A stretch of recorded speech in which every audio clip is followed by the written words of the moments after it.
So what I'm going to do is go through a couple of different topics, and I'll kind of state the topic first and then kind of go into a few minutes on each one of these. One of the questions that was asked was, when does it make economic sense to produce an audiobook? So how I would answer that is really in a couple of different ways. Probably the first and most important is, how well is your current book selling, or how well do you think a book that you're going to be putting out is selling? Numbers that I've heard are audiobooks tend to sell 10 to 20% of whatever print and ebooks are.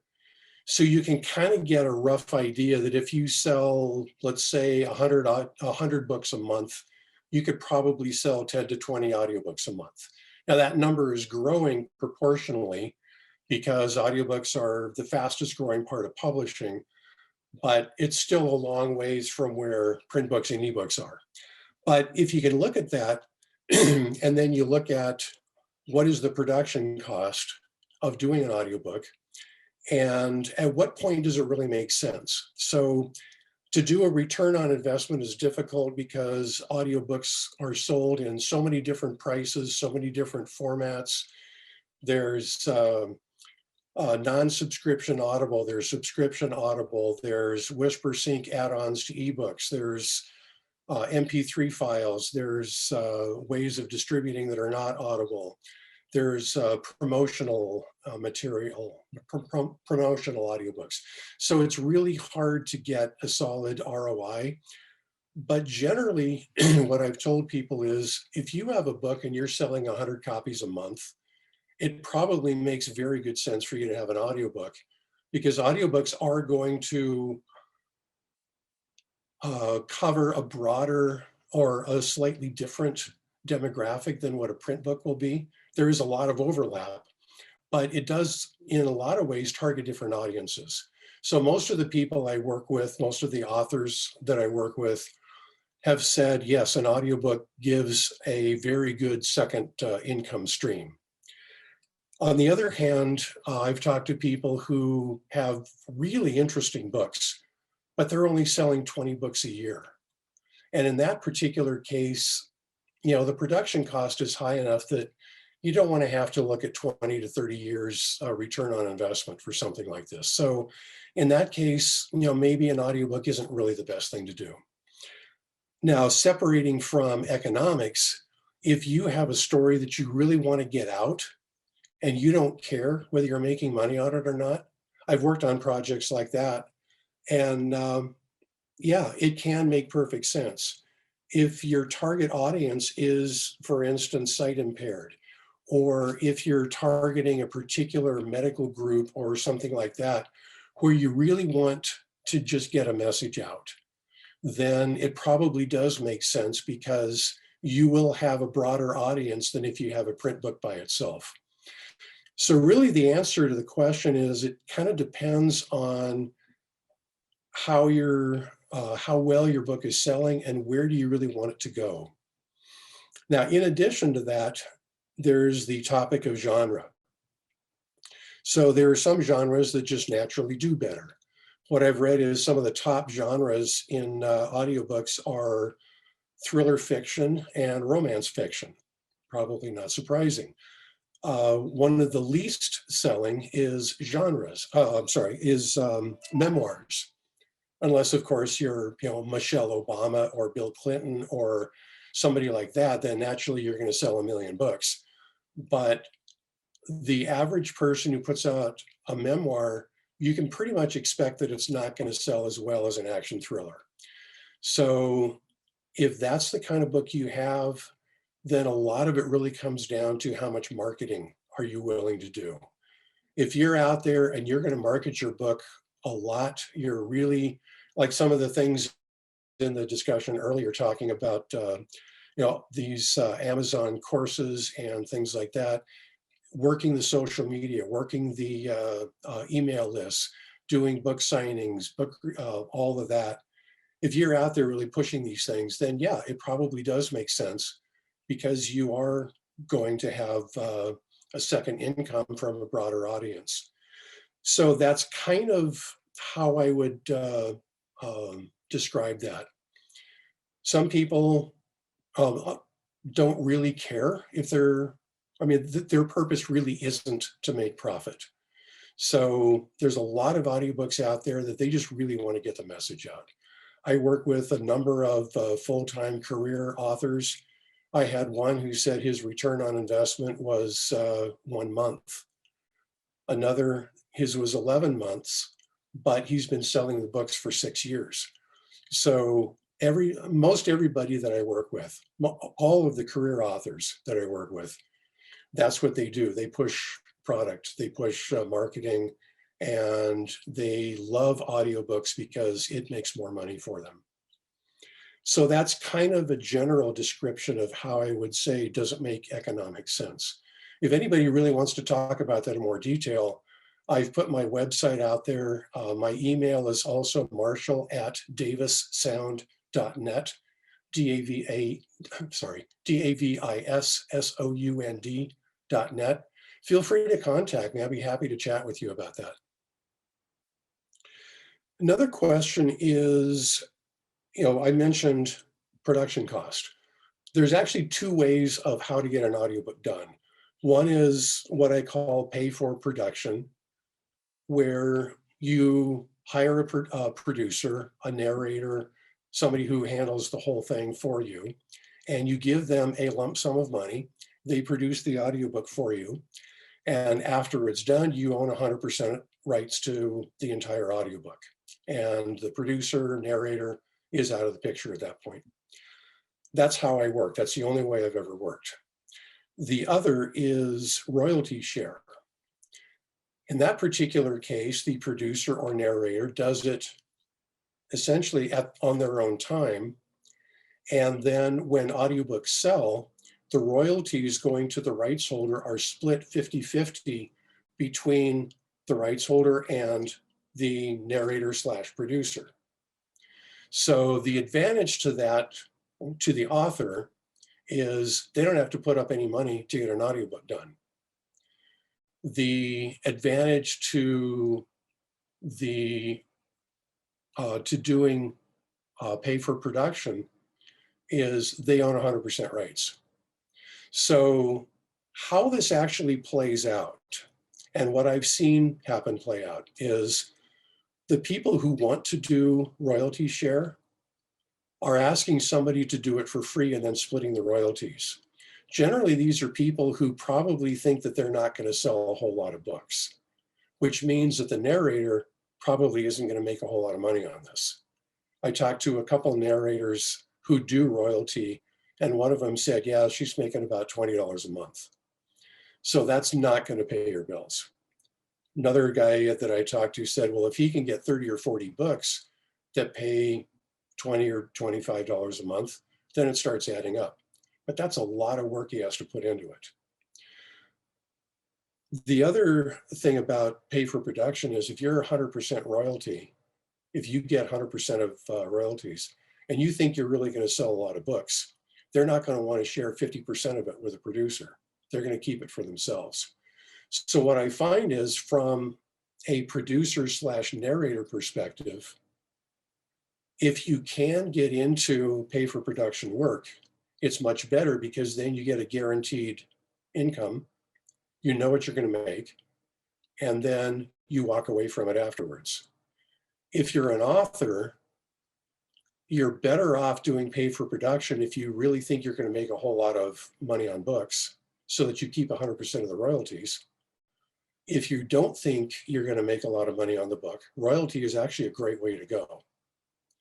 So that's kind of how those two I've seen play out. Both are available, both have their advantages.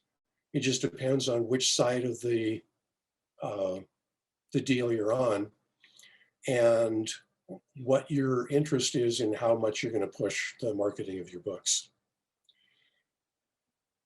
Another question that was asked is how to choose a narrator, and when does it make sense for authors to narrate their own books? So I'm going to take that as two separate things. To start with, How do you choose a narrator? Audible has a way to go, an audition process that's online. It's great, I've used it, where you can put a book out there. You say, this is how much I'm willing to pay. Narrators can then go out and do they want to audition for this book or not? So there's a way for pairing authors and narrators together. You can do it that way. If you go through a producer like me, the producer has generally a pool of narrators to work with. I can then look at the book content, figure out who I think is the best narrator or collection of narrators. I can audition 2, 3, 4, 5 different narrators. The author then can decide which one of those narrators they like the best.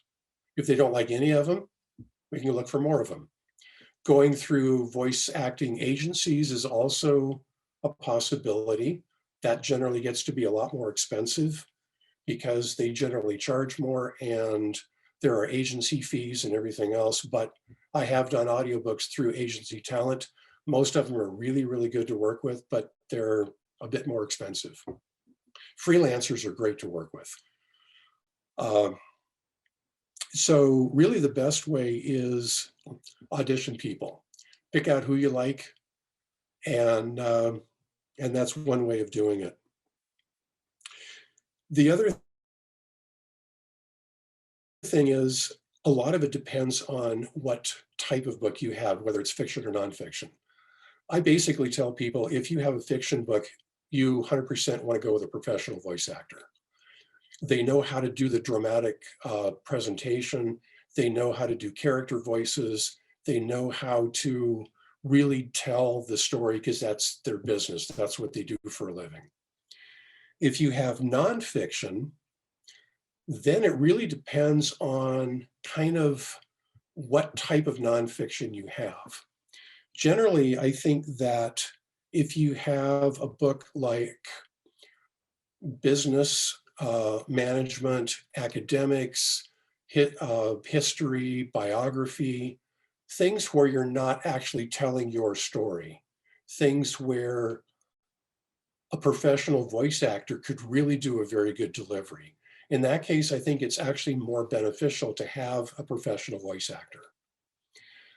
If you do have a story that you want to tell yourself, you're telling, maybe it's a memoir, maybe it's a story about an experience that you had or a child that you brought up or things that you have personally experienced. I've done some really beautiful books that way, where people talk about their life escaping Croatia during the fascist takeover, World War II, how they got to the US, what they did after with their life after they got to the US, or books like that. Telling that story really makes sense for the author to tell it. It really adds to it adds for the listener. A lot of listeners say they love to hear somebody telling their own story. So in that case, I think it makes sense. One thing to consider, though, is that typically professional actors, are going to have a little bit better delivery than most authors. There are authors that are professional speakers. There are authors who have worked in studios. They're really, really good. They nail it the first time through. They're great. That's not the general population of authors who want to narrate their own books. So the amount of editing that I have to do, the amount of time it takes them to record, especially if they're doing it in a studio or if I'm recording them, the time it takes to record generally takes a lot longer. The amount of editing is more. So for me to do an audiobook with a voice actor, or me to do an audiobook, having an author go into a studio, record it, and then me do all the editing, it's about the same amount of time either way for me. So there hasn't really been a strong advantage for authors to narrate their own books economically. So there are other reasons why it might make sense to do that, but as far as cost, If they have to go to a studio to record themselves, then there's really not a cost advantage for them to narrate their own books. So that's another thing for people to really consider is how important is it for you to really tell the story yourself? And in one case, I had to tell an author, your voice really isn't the right voice because your target audience is corporate executives. You want a professional voice actor. She was disappointed. She, reluctantly agreed. We picked out a fantastic woman voice actor, a great woman who lives in Salt Lake City, and she did a fantastic job. The author was so thankful afterwards that I made that decision for her. Her book is doing really well. So there are times when it makes sense for an author to do it. There are times when it doesn't. Generally fiction, no, don't even think about it. But if you really have a story you want to tell, that's great. Then I think it makes perfect sense. Let's see. One thing, a couple of notes I have down about authors narrating their own books. I've had many authors who narrate their own books. They listen to it, they don't like the sound of their voice. And it bothers them because they are going to review it. They have to listen to the entire book. Sometimes they think, did I really read it that way? And then maybe they don't like the way they read it. And so there again, it comes back into potentially adding more editing time, more recording time, things like that. And that's happened many times is people don't like their voice. They don't like their delivery. So that's another thing to let authors be aware of is if you're going to do this, understand that, this may happen. And to everyone else, it may sound perfectly fine, but to you, it may not. So, you kind of have to keep that in mind if you're going to narrate your own book. So I think the last topic is what to expect if you're working with a studio. Oh, let me back up a minute. There are authors who are setting up their own recording capabilities. If that's what you do, it actually is cheaper if you can do it yourself than going to a studio. So I will kind of point that out. I've actually worked with a number of authors recently who have set up their own recording systems. Some of them are better than others. Some of them I really had to kind of say, I think you need a different microphone. I think you need a different, some acoustic baffling in your room. Go sit in a closet and do it because the acoustics are so much better there than, let's say, in the middle of your living room with hardwood floors and vaulted ceilings, because you sound like you're in a cathedral. So people who do recording at home, if they really understand what they're doing, and if it works, and if you have the right acoustics, it can be a great solution. And that way you can actually save money. So that is another thing I should point out. I feel like that might be a good segue into hearing from Jonathan. Should we go on to part two of our presentation and talk? Okay, go ahead, Marshall. Yeah, that would be a good segue. However, I do want to cover one other thing, and that is what to expect when working with a studio. So mostly what I do want to cover is what a lot of people don't always think about, that if you are going to work with a studio, these are the things that you really need to consider. Now, obviously, somebody's going to narrate the book, somebody's going to edit the book. When you get it back, it's going to be ready for distribution. But some other things that people don't always think about is contracts. You want, contracts are generally for a lot of legal liability. I usually use contracts basically to state everything up front. This is what it's going to cost. This is who's going to do it. This is when it's going to be done. This is stating that when it's done, you get 100% royalty, you 100% ownership of it. So it just basically sets the project, just sets it up so everybody knows exactly what to expect. I always do contracts when I work with anybody. It's a great way to just get everything out in the open right at the beginning so there's no questions or no, well, what about this, kind of thing later. The recording process is very different depending on who's doing the recording. Is it local? Is it somebody from out of state? But the main thing I wanted to mention is if an author is going to narrate their own book, they really need to understand some key things. You're not going to be able to sit down and narrate an 8-hour book in 8 hours. It isn't going to happen. So even professional voice actors don't do it for more than 2 or 3 hours at a time. Take a break, come back the next day, finish it up. So what you really need to look at is how long can you do this? How many sessions are you going to take? If you do it yourself, you got to figure this in. If you're doing it in a studio, you got to schedule a studio time. So if you're doing the narrating yourself, these are things you really have to consider. Your voice won't last for 8 hours, and you really have to do this shorter periods over longer days. Another thing that people don't always think about is the file management. When you record a chapter, where does the file go? How does it get from the narrator to the author? You can't email it because the size is too big.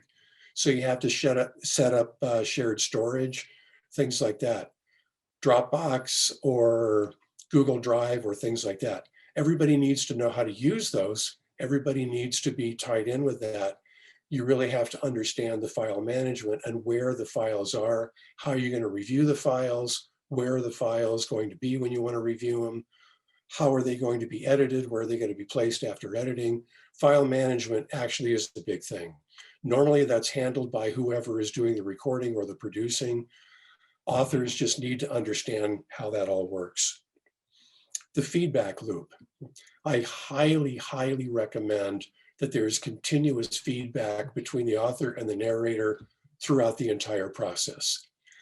I strongly say don't wait until the book is done and then go back and look at it or listen to it and see if you like it. Because if you don't, you've wasted all of that effort.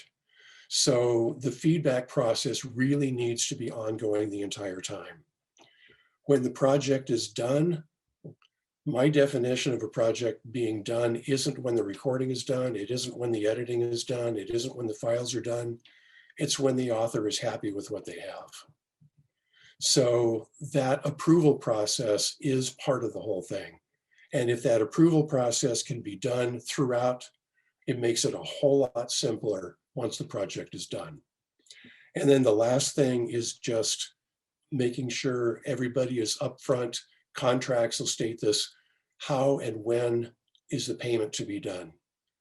Is it PayPal? Is it check? Is it credit card?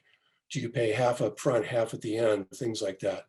All should be upfront. So basically, the idea is this is what people need to think about, and communication is really the key through all of this. Everybody needs to communicate. Everybody needs to go what's going on, and it makes the process so much easier to get through. So that's what I have.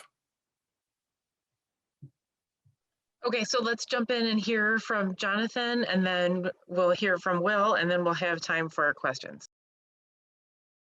Okay. Hi, everybody. Thanks for having me here. Oh, you're not loud enough. Not loud enough,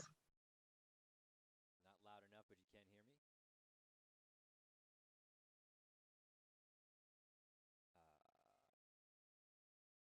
How about now? No? Okay. Yeah, that's much better, Jonathan. All right, thank you. Okay, so I'm Jonathan. I'm here representing Hindenburg. I guess I'm representing the do-it-yourself part of the sort of different options that Marshall just laid out there. And so I'll just be brief, but I worked for a school for the blind for many years, and that, we made books for the Library of Congress, and it was a big production, so we had to, produce things very en masse and very quickly. And so we had this big sort of pool of all these different narrators, some of which were professional narrators, and some other folks were not so much. So, it was about training them on sort of how to produce audiobooks and all of the in all of it. So everything that was just said is definitely true. But in the process of that, we switched to using Hindenburg, which is the software I'm going to just show you a little bit about. And then I ended up working for that company, which is what I do now. And we do these sort of trainings there are kind of two branches of Hindenburg. One of them is for audiobooks, and the other one is for podcasts and journalism. And so we do these series where we kind of take people through like how would you produce a simple podcast, and then how would you produce a more complicated one, and then how would you produce a full news segment with all the parts and everything. And and so we're doing the same thing with the audiobook creating software and all that stuff to just show you how would you do this if you wanted to do it. So I'm just going to talk, real briefly, basically about that and what it is and all that stuff. But this is definitely the do-it-yourself version, and the reason you would, do that is because, as was said, it's very expensive to go into a studio, and audiobooks are long and take a lot of time. And the place where it was talked about of where narrators would kind of put their services out there or producers to produce your audiobook. Typically these days for Amazon Amazon uses the company called ACX for that. And so that's where people go to. If you are looking to hire somebody to do that, you can hear their demos and that kind of thing and do your negotiation like it was talked about. So I'm going to show you Hindenburg in just a second, but the idea here is that this is for either those people who are making the books, because everything in the design of it was to make it so that you could do all those parts that are time consuming quickly, and that you could do all of the if you wanted to produce it yourself. The idea is to take away all of the daunting parts of audio production and keep kind of only the things that are particular to to making an audiobook, and have them be like specific to that so that you can make them yourself. So that's the idea. I hope that makes sense so far. Can I get just a thumbs up? It can be a real thumbs up in front of the camera. Does everybody understand what I'm saying? Okay. So I'm just going to do the screen share now and show you the thing. Oh, it looks like it has to be enabled. Susan, can you do it? I think it's because Jonathan left and came back. Yep.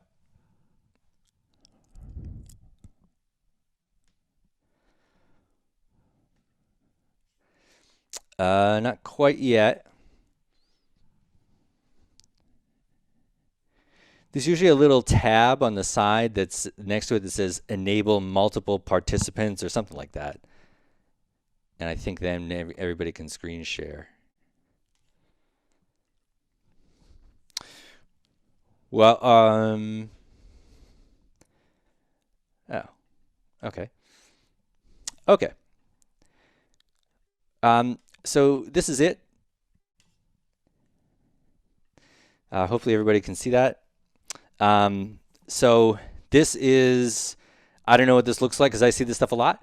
But this is what it is. This is it's a recording program where you can record yourself, and this bit here where you have this manuscript in the bottom is where you can put kind of the parts of your book. So your chapters and all that kind of stuff kind of go in here. And I'm not going to go deep into like how it's all done. I'll just give you like the general idea. So if I was going to be recording, so this is recording me speaking now. The idea is, let's say I was narrating my book, I'm going along doing my thing, and I'm going to, start and stop and all that kind of stuff. When you do that, first of all, it does that thing there where it auto levels. The idea there is that some of that editing that was, brought up before about how it's very time consuming, there are other technical parts of it. And this is kind of set up to be so that when you are in the process of recording, all that stuff that would come at the end that would be really time consuming, you kind of do it up front as you're in the process of making the book. And then if I were to do like a start and a stop like that and then have to pick up the recording, it does it in a way where it kind of plays the last couple of seconds. And then, if you do it right and you can match yourself kind of within the flow of time. So I was just reading a sentence, I stopped. And then I'm going to pick up and do another sentence. So I'll just do that. So there's that last sentence. And now I'm recording again. And I know you can't hear the audio, but that doesn't matter for just this quick demo. But so the idea is that you're going to do it in all these little parts, and it's going to be a lot of little parts, but it's going to sort of stitch it all together. And most of the things happen, it just kind of does it for you, is the idea, at least. So that's sort of the idea of you kind of fix it and match everything kind of as you go. And this manuscript bit on the bottom, what I mean is, you come down here and you put your chapters and things like that into the book. So I'll just put a couple, and let's just say, your book had chapters and parts. Okay, just for an example here. And again, I know we're not getting in the weeds, and hopefully this is not too kind of out there. But the idea is that with this is that you put in this manuscript part, and then you can jump to the different parts of your book. And when you have a book, the reason that's important, there are a few reasons for it, but one of them is that books are long. If you have a 10-hour audiobook and you need to get from one part to another part, one way to do that is if you can see up here, when I click to these different areas in the manuscript, it jumps to the different parts of the book. And some of that has to do with also at the end, there's a reason for that too, which I'll explain in just 1 second. I'm going to open up a new file real quickly here. Okay, the other thing that you can do is you can open up a book if you had it as like a document, like a PDF or or a Word document or something like that. You can open it up, and actually that's what's here in the bottom in the manuscript, the actual book. This one is Bridget Jones's diary. I'll just bring that up like that. Okay, so that's the idea. And then if you're doing your recording, even if you were reading from the screen, it syncs it to the text that you're reading. So contents, New Year's resolutions, January, et cetera, et cetera. And up here, what it's doing there is it's linking to those parts in the text. And the idea is that, then you can just click on different parts of the book and fix them or go back to them or something like that. And one more just little thing real quick. You can, if you make a mistake, which you're going to do, you can, let's say I messed this up right here, right? So I want to redo my audio in this section. What you can do is, I'm going to do something that's called a correction. I'll put in the mistake that's in the middle, but all of this text, this audio that we want to keep, it'll still be there even if it looks like I'm recording over it. So just as an example, so you're gonna see it's gonna start recording again. This is me talking, it's picking me up, and it looks like I've recorded over the thing that I wanted to keep. But if I stop it, that thing is right here. So it's still there. So again, it's not to give you a deep dive tutorial, but just the sort of idea of like this was designed so that all of the parts about it, making an audiobook that are hard are kind of easy or easier. And then one last thing I just want to show you real quick is that ACX thing, when you do have to put it out into the world, there are some technical guidelines and things which are daunting, and they're daunting, they're daunting for me, they're daunting for anybody if you're not familiar with it. And one of those things is that when you give it to ACX to put on Amazon, which is why you would do that, the last thing you would want is to put, this time and effort to record your book and then have them send it back to you and say, oh, this part, this needs to be longer or this needs to be shorter or whatever it is. So there's this thing here where when you are done, recording your book, it tells you any problems like this pause is less than 5 seconds or whatever. and because they have standards of how they want it, like a chapter heading and that kind of thing.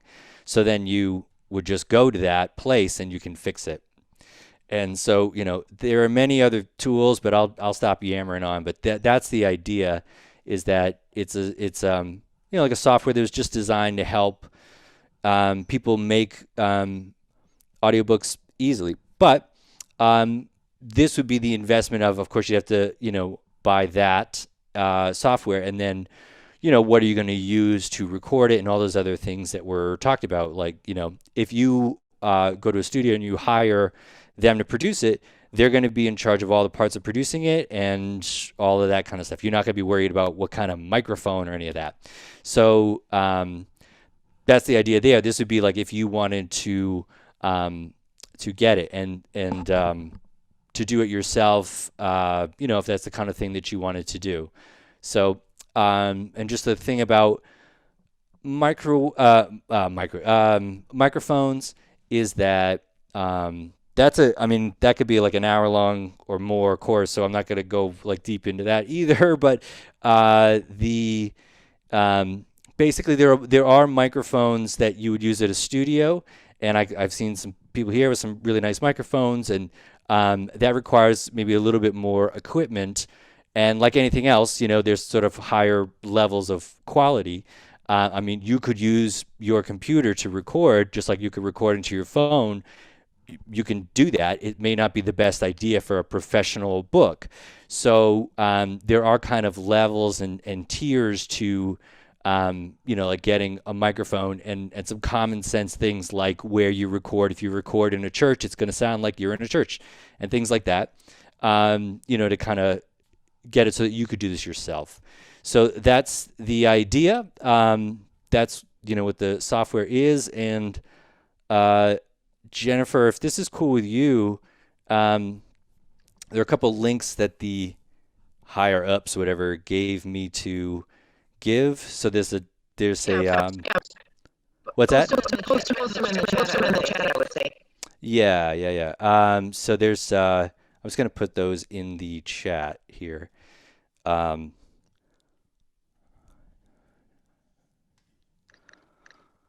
right, so just give me one sec there. So I'll put these in the chat. These are like, you can download a 60-day trial.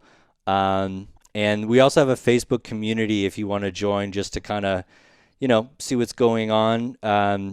Talk to other people that are in this kind of audio world and that kind of thing. So I'll put the link to that as well there in the chat. And I'll have this so Jennifer can send this out in like an email or something later too, for everybody. So, but yeah, that's the idea. And I'm happy to, I'm just really appreciate you guys having me, and I'm happy to turn it over to anybody else. All right, thanks, Jonathan. So speaking of people with really nice microphones, let's hear from Will now. And I did want to ask him actually about his microphone, because when I chatted with him a few weeks ago on Zoom, I was admiring it. So I don't know if it's something that us mere mortals can afford, or, but anyway, go ahead, Will. Hi. Well, so thank you so much for having me. Jennifer, thanks for inviting me. Marshall, awesome information there. Same with Jonathan. The software is really cool. So I'm glad to be in good company here. And we'll get to this setup. It is pretty affordable. This is like maybe $150 microphone. And then I just have it kind of hooked up into a little mixer that goes into my computer. I'm a big believer that the audiobook guy should sound good. For a long time, I was going around with AirPods and stuff, and it was just too off-brand, right? So I want to tell you a little bit about our company first, just so you have some context into why I'm talking about how to sell audiobooks and how to get audiobooks all over the world. And it's a cool story because it's a Midwest company, right? And that's what this is all about here. So Find a Way has been around for about 16 years. We're headquartered right out of Cleveland, Ohio. And we've been doing audiobooks for those whole 16 years. We started with a single product called Play Away. You may have seen them at your local library before. They're single preloaded audiobook players that are about the size of a deck of cards. And we've sold millions and millions of these to libraries where they circulate. Far more than CDs today. They were like the radical alternative to CDs back when they started. And the US military uses them like crazy too, because they are just indestructible. They've been downrange all over the world. They don't have Wi-Fi. They don't have cameras. They're super secure. They can go in a nuclear submarine. So through this first product, Playaway, we got relationships with all of the biggest publishers in the world. We amassed a huge catalog of audiobooks. And what we decided to do with that was open up an audiobook API. And what that basically means is we said, hey, any company in the world that wants to compete with Audible, let's grow the audiobook industry as a whole. Let's compete against Audible and give them a run for their money. But it's not us versus Audible. It's us saying, if anybody wants to compete against Audible, we'll bring the catalog and the technology to drive the listening. You focus on the business case, you focus on the marketing and targeting customers and what makes you different. So today we have over 40 different partners all over the world that we power, everyone from Apple to Google to Kobo to Barnes and Noble to Storytel and Scribd, and the list, is 40 plus long, so I'm not going to rattle it off, but we power the world's audiobooks. If you're not getting a book from Audible, it's probably coming through us at Findaway. So a couple years ago, we decided to open up a self-service portal, kind of like Draft to Digital for audiobooks. Any author in the world can just sign up, upload their audiobook in this one place, and we're going to send it out all over the world to these 40 plus distributors. Why do we do that? Well, there's a couple reasons. One, the world is much bigger than Audible. A lot of people still think that Audible is 80, 90% of the industry. It's just not true. Our best estimate right now is that they're between 40 and 55% of the audiobook market, which is still huge, no doubt. And they have done amazing things to grow the audiobook market, but everybody else is growing around them at a much faster rate. So the whole audiobook industry is growing. We heard it earlier. Audiobooks are the fastest growing segment of the publishing industry. Everybody in the audiobook industry loves to say that. It's totally true. It's an exciting stat to pull out of the back pocket. So Audible is growing and everybody else is growing too, just generally at a faster rate. So there's more and more reason to go wide with your audiobooks and not give Audible exclusivity. There's a lot of money out there at other places. And I'm not going to go into all the different business models. Marshall mentioned that too. It's kind of hard to calculate ROI when there's so many different business models, so many different ways audiobooks can sell. I could certainly go into that if you guys want to, but I'm not going to do it unless somebody prompts me with a question because it can get deep. But what I wanted to focus on, and I'm going to kind of speed through this a little bit because we've spent a lot of time on the pitches already, and I want to get to the Q&As because generally speaking, the questions you have for us are more interesting than the things that I want to talk about. But I'm going to talk about 3 things from 2020 that are interesting to me and that I've seen happen in the audiobook industry in relation to selling books. We also make books, but that's been covered enough. So let's talk about selling and marketing, right? So number 1 is library sales. There is a huge market for library audiobook sales right now, and it blew up in 2020. When the pandemic hit and all the libraries across the country shut down, right? They closed their doors. What did they all do? They all emailed their patrons and said, hey, we have a digital catalog, check it out. And it transformed thousands of readers who had only gotten print books from the library before to try something for the first time in a digital format. Now, if you are that person who has only checked out physical books from the library for your whole life and somebody's telling you to do a digital format, do you want to read an ebook on your phone or do you want to listen to an audiobook on your phone? The choice is clear. Like when you don't have that Kindle, that e-reader app, and you're not used to that, everybody's going for the audiobooks. So we've seen unbelievable growth in the library industry last year, and we're just seeing it continuing to grow because people who tried that out clearly loved it, and they're continuing to listen to audiobooks. So it really grew the market this year. The second one is Apple Books. Apple has really started going crazy with audiobook promotions, their merchandising, and giving a lot more spotlight to indie authors. It was very traditional publisher focused for a long time. We secured a record number of spots with them. I think we did almost 15 different individual promotions just last year, where it was a carousel or a feature, or we were included in some kind of promotion, and they are doing more emails. I, as a consumer, just because I have an iPhone with Apple Books installed on Black Friday, I got a push notification saying, check out these books. It's not because I work at Findaway, it's just because I have an iPhone. And it led to a bunch of promotional spots that had a bunch of my authors on it, which was fantastic and fun to see. So the big players in the industry are doing more and more to capture more audience attention and giving a lot more spots to indie authors too. The third thing is Chirp. Give me a virtual raise of hands if you guys know what Chirp is. Okay, I only see a couple hands. Does everybody know what BookBub is? Okay, more people for BookBub. So BookBub, a couple years ago, it really got started like ramping up in 2020. BookBub made an audiobook division. They call it Chirp. It works a little bit different than BookBub featured deals, which, by the way, if you don't know BookBub, that's some homework. Go look up BookBub. There, it's like if you're looking at book marketing in general, you're not going to do much better than a BookBub. But their audiobook division specifically, which is branded Chirp, is a daily deal email that comes out for highly discounted audiobooks, right? Audiobook consumers are used to the $15 Audible credit. When they see a $2.99 or $3.99 or even 99-cent audiobook, people go freaking nuts for it. It is very, very popular. You sign up on this list, you get a daily email with all of the discounted books, and it drives crazy volume. We have seen them grow at an incredible rate. And the coolest thing is it doesn't cost authors a dime. BookBubs are expensive. You can pay a couple grand for a BookBub, but to get a Chirp featured deal, $0. It might not always be that way, but it is $0. It is totally free right now, and you can apply for each book once a month. We are seeing incredible traction. I'm seeing a lot of authors make back their ROI in one day from a featured deal on BookBub. Like the cost of the audiobook is paid for. Yes, Jennifer. Yeah, Will, I have a question. So BookBub is notoriously competitive, and even though you're paying for that advertising, they don't accept everybody. Is that still the case with Chirp, or is it more that they're looking for content to publish and promote? So this is the beautiful thing about audiobooks. Everything in audiobooks is less competitive than ebooks. There's 5 million ebooks in the world. There's 400,000 audiobooks. So anytime you're talking about audiobooks, it's going to be less competitive, which is a good thing.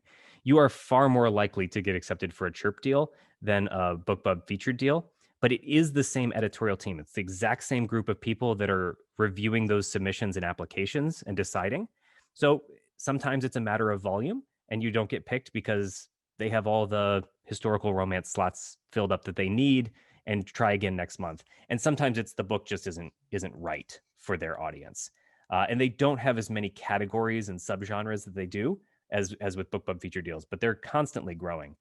So you can reapply every month, and they encourage you to keep doing that. And I tell everybody, like, if you're not applying once a month for a BookBub featured deal, you're crazy. It doesn't cost you a thing but 2 minutes of your time. And you can, I mean, I've seen authors make, I don't want to set this as the norm, but I've seen authors make 10 grand in a single day, not even just like the first week or the whole month that it's sold, or like it is unbelievable what this can do. They have over 1 million subscribed listeners. So you can see this as a way to reach literally 1 million people who you can't reach yourself. So book marketing, fantastic. They also do ads that you can target to people who have indicated that they are interested in audiobooks. You can do this for the follow-on in the series, right? Like I get a deal on book 1. Well, I'm going to advertise book 2, 3, and 4 for the next 6 weeks after it or something like that. And the other thing that their platform is doing really well is they're really encouraging reviews. Everybody knows reviews help your sales, right? I have anecdotally heard from authors that they get 10x more reviews on Chirp than any other platform. And that is because of the way that Chirp is encouraging that from their consumers. I've listened to a bunch of Chirp books. They nag you until you review it. Like they're getting reviews, and I'm seeing really good traction there. I think that's all that I just wanted to pitch. Like it's been a really exciting year for audiobooks. I want to hammer home because ACX came up a couple times, right? In the previous speakers' talks. And so I just wanted to make sure everybody knows there are alternatives out there. ACX is not the only game in town. You have to be careful about exclusivity because it's a 7-year contract. You don't know what the industry is going to look like in 7 years. It would scare the crap out of me to sign a contract that long right now. And if you're doing a royalty share production, you can't get out of that. There is no getting out of that contract for 7 years. We get customer support inquiries every single day about how can I get out of this? And the answer is, I'm sorry, you can't. And it makes sense, right? Like the narrator took nothing up front for that. They're getting half the royalties. You agreed to this time period for that. you're not getting out of it. But there's a lot of books tied up in exclusivity, and people are missing out on Chirp. They're missing out on Apple. They're missing out on library sales. They're missing out on all kinds of stuff that's happening in the audiobook industry. That's really interesting. Okay, I'm looking at the chat bar here and people are asking about getting in front of librarians. So Will, do you maybe want to talk about that a little bit more and different avenues for getting audiobooks in front of librarians? Yeah, great question. So libraries operate basically in two different business models. There's one that we call traditional a la carte, which is where the librarian is going through and they're picking out their catalog. Generally, they're looking at library magazines, they're looking at critical reviews, they're looking at patron recommendations, and they're curating a catalog and picking and choosing what they want to buy.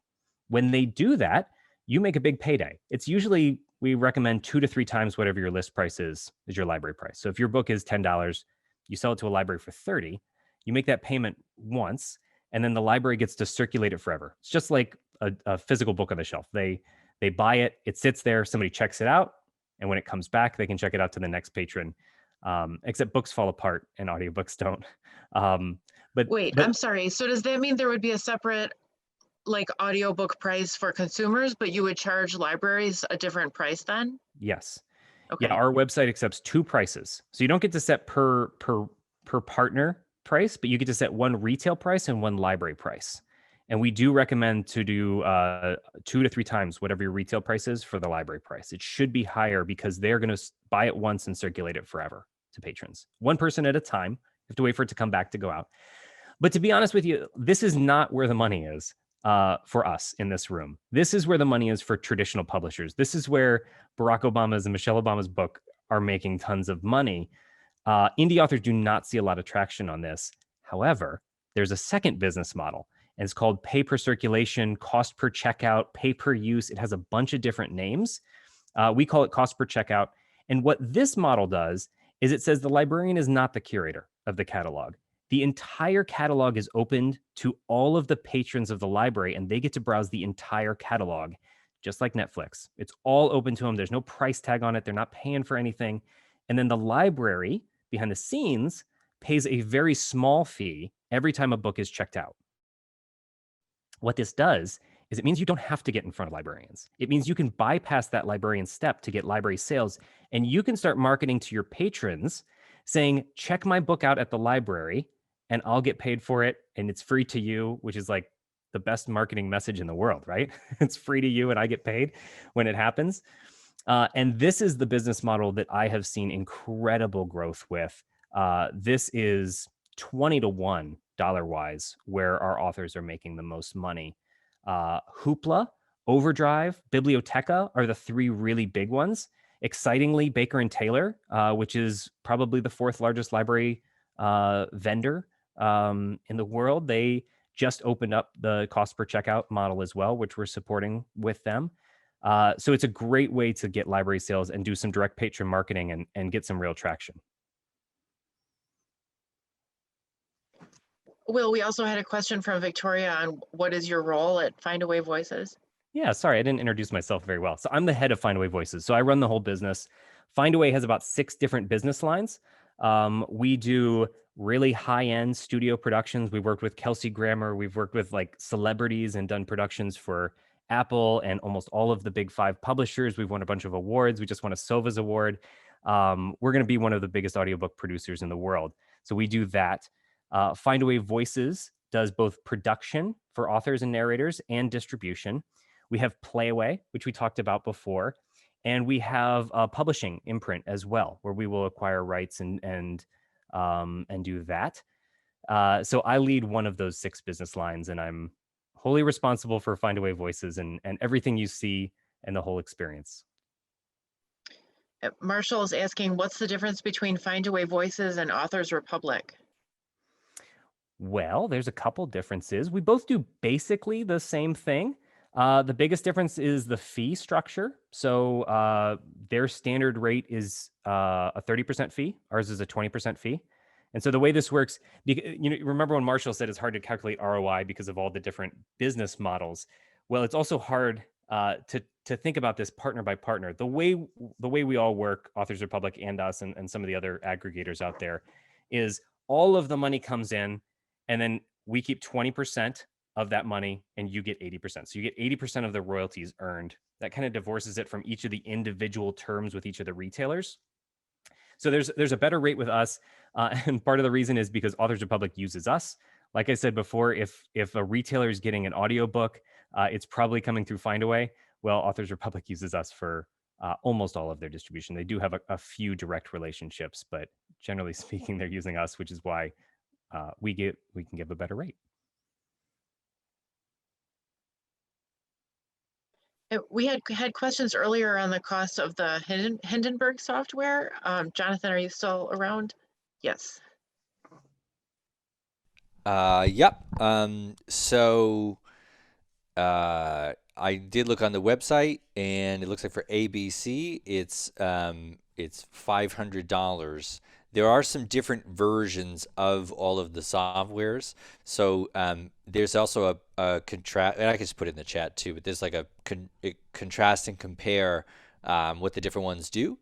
And that might be a good thing to just look at and see if is this something you need to do or you need with your thing. And obviously the one that comes with kind of everything costs more money. And so the kind of the Cadillac one is $500. So also with these things, it wouldn't be the only cost if you were starting from nothing at all. You'd still have to buy a microphone and potentially other things depending on what you do. So yeah, and I did see a question in there about tutorials. And so we do these online trainings for the journalist one, and we absolutely are doing them for the audiobook production one. You just have to stay tuned there because we're in the process of doing it. And then the next thing we're going to do is just that there's going to be like a like you would if you wanted to be learn how to make audiobooks, you'd go to this is not developed yet, but this is shortly down the road, but it's like a 6-week long course, and then at the end of it you learn how to fully kind of do it all, edit it, get trained in like mic technique, all that stuff, and then how to produce it out into the world. Okay, we have Barbara and then Judy. Do you want to just go ahead? They both have questions for Will. Do you want to just go ahead and say your questions? Okay, thank you. So, Will, I just finished producing an audiobook through Findaway, so I'm going to give a little plug because it was a great experience. Your customer service was fabulous, and I'm very happy with the audiobook, except that I'm having trouble with Audible because they are being very slow to upload my book because I chose to, have all of the distribution. But basically, this is a plug to everyone for the work of Findaway. But will you talk a little bit about Authors Direct and how you think the future of that, where authors can have their own storefront to sell audiobooks directly?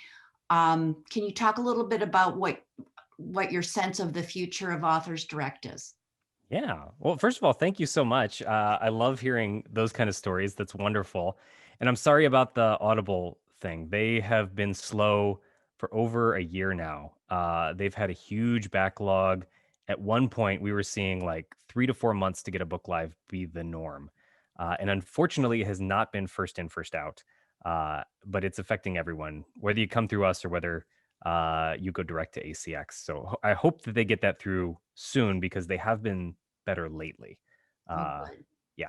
So Authors Direct, I didn't mention this before. So we have 43, I think right now, library and retail partners that we distribute to. One of them is special because one we built. So when you're a distributor and you're sitting in between authors and authors, publishers on one side, retailers on the other side, you start getting like a whole bunch of questions about like, hey, why can't we do this? Or why don't retailers do that? And you're beholden to a lot of the retailers' development schedules and their business priorities, which don't always line up when you're in the middle. So we started hearing a lot of feedback from authors who wanted to know, hey, I have an audience. I have a mailing list of 10,000 people, 20,000 people. I have a really captive audience. Where should I send them? Where do I make the most money on a sale? And we didn't really have a good answer. There was, like Apple's really good, but if you don't have an iPhone, that's not good. Google's really good, but not many people even know that they sell audiobooks, even though they're big and they're pre-installed on a lot of phones. And the royalty rate, for the highest on the retail end, like with Google, is still 50%, which is not that great.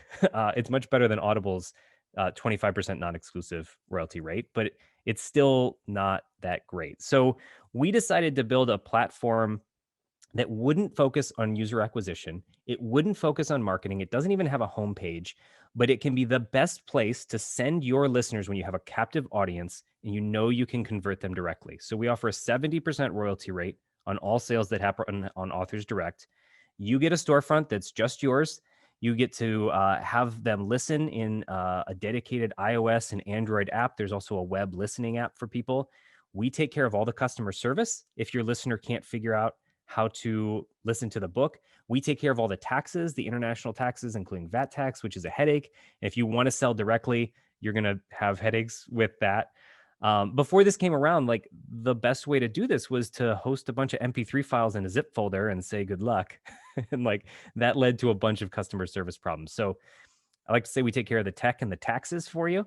And because we don't worry about customer acquisition, because we don't worry about marketing and merchandising and all the things that the other retailers do have to worry about, that's why we can pass those savings on to the author and say, look, you're not going to get organic traffic from this platform. It's the place, though, if you have a captive audience, to direct all that traffic, or if you want to buy ads, because you're going to make more money on there than anywhere else. Okay, I had queued up Judy to have a question for Will as well. Yeah, well, I'm excited about Chirp. I didn't even know about it. But I had super success with my book on BookBub when it first came out. And I haven't been able to get them to accept it again. But do you think if I do an audiobook do you know anything? Like, it was published in 2013. Do you know if that makes it not as attractive as far as Chirp accepting it, or? Well, I mean, that would probably be a better question for the Chirp team. We are different companies, so I don't want to speak to them too much because I can't make any promises or anything. But Sure. I would say I have seen a lot of backlist titles, a lot of older books get featured. There is no guarantee. There is no like, I got a BookBub for it, so I'm guaranteed a Chirp deal at some point. Just because the trends that they're looking at, they're very data-driven company. They're looking at what their audience is looking for, what's converting, and they're trying to pick the books that will perform the best, right? Because that retains the listeners as well. So my other question is, I don't exactly understand. Tell me the process. Say I wanted to, do I give you my book and then you produce it and so that's find the narrator and make it available for sale? And how much does that cost? All great questions. So there's kind of two ways you can do it. One, you can, if you already have the book finished, you can bring it to us and upload it. So if you worked with Marshall, his studio is going to give you files that are going to be definitely passing specs. You can just upload them and go. If you did it yourself, maybe with Hindenburg, Jonathan's software is going to be good to go. That export to ACX spec, if that passes all the ACX specs, you're almost certainly going to pass all ours. They're very similar in terms of technical requirements. So if you do it that way and you have the finished book, you can just upload it. There's no fee to upload. That 20% distribution fee on the sales is the only way that we make money on those books. Like, there's no cost to just upload a book and send it out to retailers. If you want to have the book, accept them all? Do you accept all the submissions? It's an open platform. We have content guidelines. I'm sure that you would pass all of them. It's really for like unsavory content, pirated content. We do reviews on everything to make sure that the platform is healthy and only accepting good books. But like, by good books, I mean not illegal books, basically. So yes, we basically take everything. We're not a publisher. We're not making those decisions, right? We're not investing in the content in any way. We're a distributor. We're helping the book get out there, and then we're invested in its success because our business model is to take a cut of sales. So if you upload it to us and it never sells a bit, like, we're in the red. We want the books to sell. It's not free to send data over the internet. So we pay hundreds of thousands of dollars a year to transmit books back and forth to retailers. So it's expensive, but we take care of all that. If you want to have the book made, we do have production services. As you heard from Barbara earlier, we have like really stellar customer service. Our niche in the market is if you're a newbie who has no idea where to start with an audiobook, we are going to handhold you through the whole process. Even from the stage of finding the narrator, right? Like ACX likes to say that they have over 100,000 voices on their platform. That could not be more anxiety inducing to me, to have to think of like choosing a voice out of 100,000. We have an in-house casting team, people who they do nothing but find the right voices for the right book every day. That's all they do, and they love it. They have great relationship with the narrators. We work with over 10,000 narrators that have profiles on our site. You like fill out basically a dating profile about your book when you sign up for the production, and you say like, yeah, I need a surly voice, and they need to be able to do the romance scenes. They need to be able to we ask a ton of questions, and then we use that to whittle down the 10,000 voices to just 5 to 10 for you. So you have like a real short list. You don't have to listen to hundreds of samples. You can audition any or all of them completely free to get a sense for like what each of these performances are going to sound like with a snippet of your book. And you get price estimates right up front on that casting list too. So everything's, I don't think we talked about this earlier, how audiobooks are paid for, but it's based on a per finished hour rate. PFH is the industry lingo. And basically what that means, Marshall had said, if you're recording an 8-hour book, it's not going to take the narrator 8 hours. A really good narrator is at like a 2 to 3x multiple. It's going to take them 16 to 24 hours to record an 8-hour book. And if you're inexperienced or you're doing it yourself, you can expect a lot more than that. But it doesn't matter how long it takes the producer to make the book. You're paying for the finished product. So if the final book is 10 hours, you're going to pay 10 times whatever that rate is. 10 times $200 per finished hour, you're going to pay $2,000, right? So that's kind of how the math works on the production side. Most of the books that come through our platform, we see the average cost, which it does vary. Like narrators set their own rates; they're independent contractors. We don't influence rates at all, so we just kind of pass through what the cost is. An average price would be somewhere between $150 to $300 per finished hour for most of the books that we're doing right now.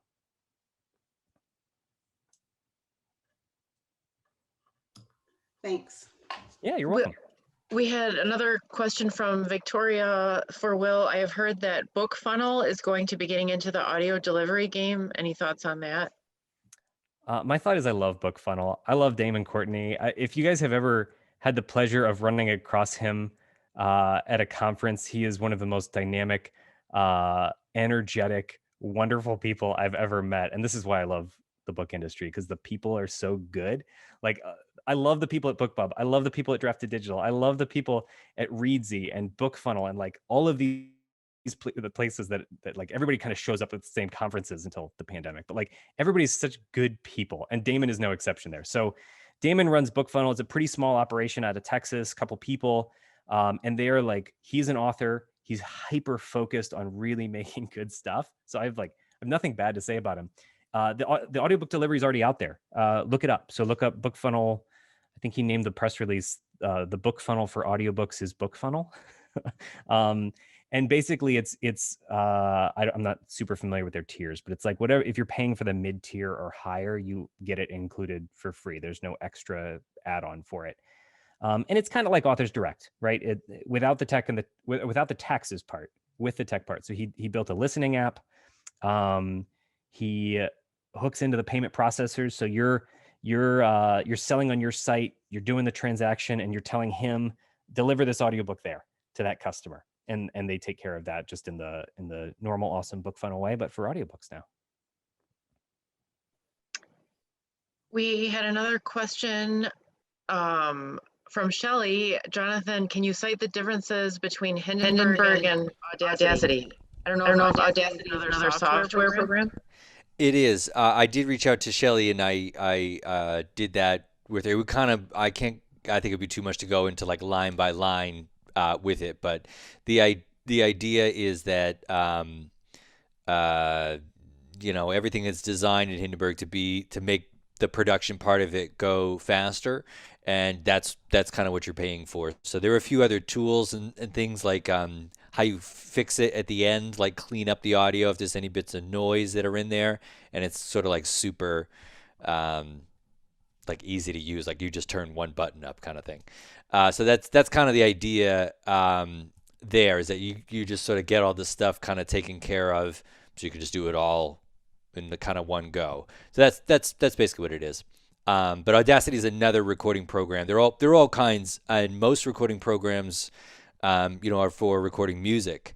The other part of that is like, so I don't know if you ever heard of these things, but Pro Tools and Logic and all that. They're recording programs for other stuff. I use those for recording music, but anything with audiobooks or podcasts, I use the Hindenburg thing, in all honesty, because it's made for it. It just makes it so much easier, and I'm lazy is what it is. Yeah. We had a question from Holly as well, and I don't know if Marshall would want to sound in on this one, but she says, my book has many pictures which are not crucial to understanding, but add clarity and artistic interest. How does that relate to the viability of an audiobook?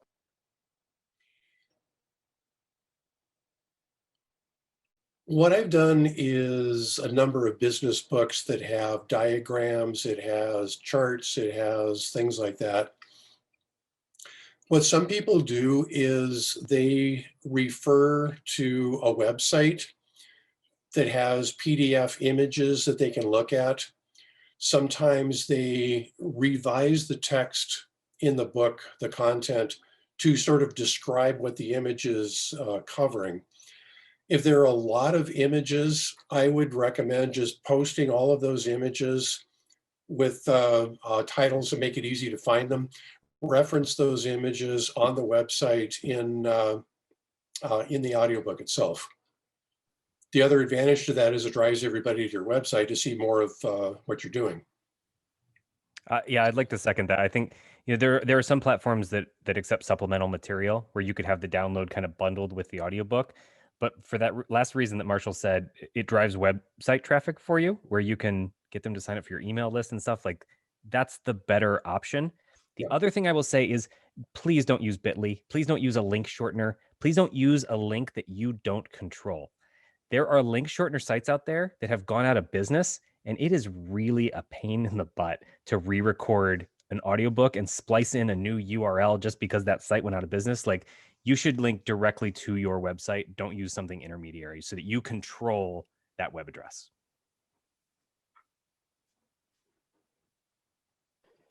Did I miss anybody? Does somebody want to chime in with another question? I'm getting a couple DMs here that are awesome. Thank you so much. But I wanted to kind of circle back to one thing that both Marshall and Jonathan talked about, which is recording your own audiobook.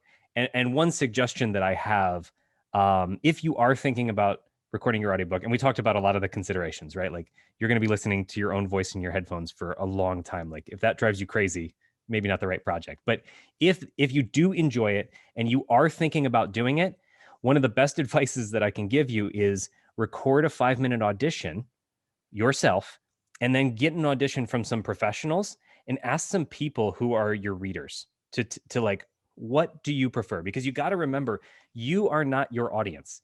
You are not making this audiobook for you to listen to. Get some data behind it. Get some impartial opinions from your fans, your readers. It gets them engaged anyway. It's like a good thing to do. But you might be surprised at some of the feedback that you get when you pit your voice up against a professional, some stuff that you don't hear yourself. Or you might be pleasantly surprised of, like, everybody chooses your voice over the other one. You're like, all right, let's do this. I feel so much better about it. But like, I always encourage people to collect some data before they make that decision. Marshall, I'm going to direct your attention to the chat. Victoria was asking, when we're evaluating pay for production firms, what are some of the key things we should look for? We've been evaluating 2 in our area. They have 2 different approaches. Any thoughts on that, Marshall? I guess the question would be, is the production firm hiring voice actors to do all the narration? In our conversations with them thus far, my husband was going to read his own book. After what you said, we might have to switch to maybe doing a narrator.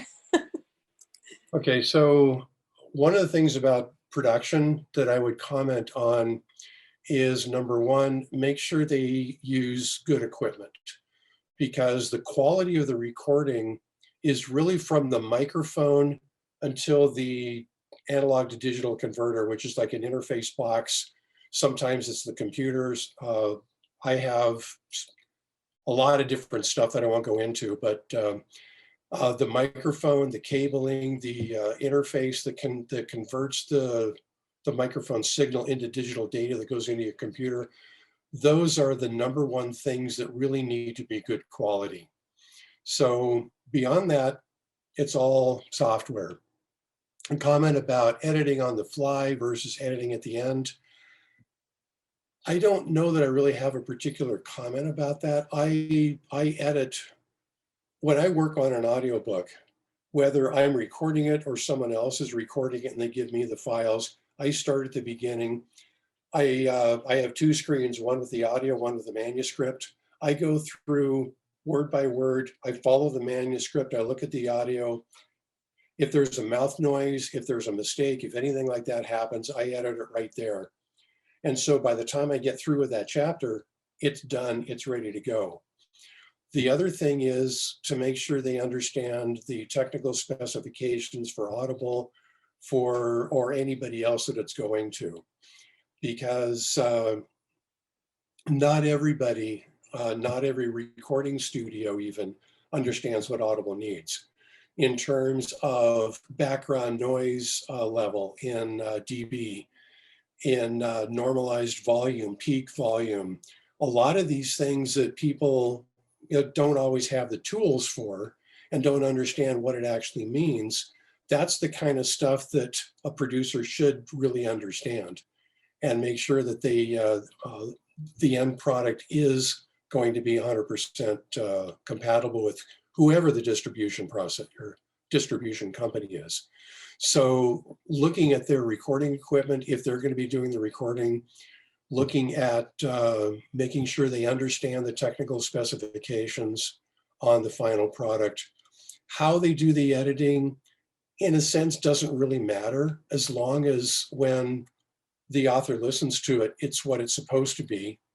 What software they use doesn't really matter. I happen to use both Pro Tools and Logic Pro. So there are a lot of other ones out there that are just as good.